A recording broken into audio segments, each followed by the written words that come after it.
জ্বলছে মধ্যপ্রাচ্য, বন্ধ হরমুজ প্রণালী, চিন্তা বাড়ছে ভারতের। কারণ হরমুজ বন্ধ মানে সবকিছুরই দাম বাড়তে পারে। একদিকে ইরান, আরেকদিকে ইসরায়েল আমেরিকা, এই যুদ্ধের মাঝে বন্ধ হরমুজ প্রণালী। পারস্য উপসাগরে মাত্র 33 কিলোমিটার চওড়া জলপথ। হরমুজ প্রণালীকে বলা হয় বিশ্ব অর্থনীতির লাইফলাইন। এই জলপথ দিয়ে শুধু আমদানি নয়, নানা পণ্য রপ্তানিও করে ভারত। সেই হরমুজ প্রণালী বন্ধ করে দিয়েছে ইরান। চা, চাল, পরিশোধিত তেল, সার সহ একাধিক পণ্য রপ্তানি করে ভারত। তার বেশিরভাগটাই যায় হরমুজ দিয়ে। সেই হরমুজই এখন বন্ধ। ভারত বিশ্বের তৃতীয় বৃহত্তম চা রপ্তানিকারী দেশ। 2025-এ 2,80,000 টন চা রপ্তানি করেছে ভারত। এর 41%ই হরমুজ প্রণালী দিয়ে। শেষ অর্থবর্ষ অর্থাৎ 2024-এর এপ্রিল থেকে 2025-এর মার্চের মধ্যে শুধু ইরানেই 700 কোটি টাকার চা রপ্তানি করেছে ভারত। সেই ইরান এখন যুদ্ধে, আর হরমুজ প্রণালী চীন, রাশিয়া ছাড়া সকলের জন্য বন্ধ। এর ব্যাপক প্রভাব পড়তে পারে চায়ের বাজারে। বড় ধাক্কা খেতে পারে চা রপ্তানি। ক্ষতির মুখে পড়তে পারে তামিলনাড়ু, কেরল, আসাম, পশ্চিমবঙ্গের চা শিল্প।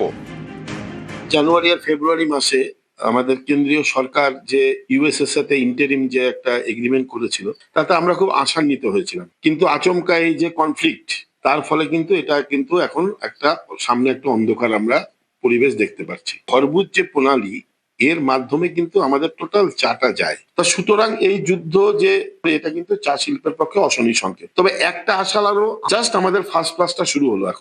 এখনো নতুন কোনো কনসাইনমেন্ট যায়নি, পুরনো চাই গেছে। এবং সেকেন্ড ফ্লাস যেটা মে মাসে আসবে, সেখান থেকে কিন্তু চায়ের আসল রপ্তানিটা শুরু হয়।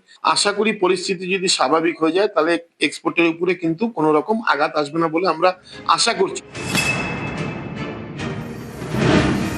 সবচেয়ে বেশি চাল রপ্তানি করে ভারত। বিশ্বের বিভিন্ন দেশে ভারতের বাসমতি চালের চাহিদা, বিশেষ করে পশ্চিম এশিয়ার বিভিন্ন দেশে। 2025-এর এপ্রিল থেকে ডিসেম্বরে পশ্চিম এশিয়ায় 27,000 কোটি টাকার বাসমতি চাল রপ্তানি করেছে ভারত। এর মধ্যে 6,000 কোটি টাকার চাল কিনেছে ইরান। হরমুজ প্রণালী টানা বন্ধ থাকলে মারাত্মক ধাক্কা খাবে ভারতের চালের বাজার। সবচেয়ে বেশি ক্ষতির মুখে পড়বে পাঞ্জাব, হরিয়ানা, ধাক্কা খাবে পশ্চিমবঙ্গ, অন্ধ্রপ্রদেশ, ওড়িশাও। ভারতের চাহিদার 90% তেল আমদানি করা হয়। ভারত অপরিশোধিত তেল আমদানি করে, দেশে এনে সেই তেল পরিশোধন করে, এরপর নানা পেট্রোলিয়াম পণ্য রপ্তানি করে, যার বড় অংশ যায় হরমুজ প্রণালী হয়ে পশ্চিম এশিয়ার বিভিন্ন দেশে। ভারত পশ্চিম এশিয়ায় পাঠায় ডিজেল, পেট্রোল, জেট জ্বালানি, ন্যাপথা।